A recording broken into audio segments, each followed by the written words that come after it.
Hi everyone, this is Michael with Gasco, bringing you another regulator tech tip. Our topic today is regulators that use an external control line.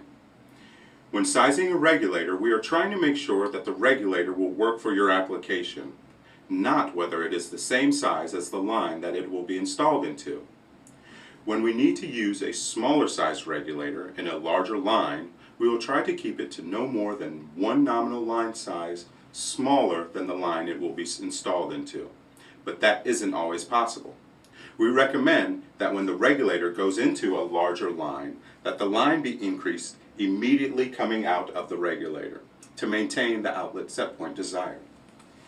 If the line is being stepped up, say from 2 inches to 3 inches to 4 inches, we recommend a control line to be installed in the largest line downstream of the regulator.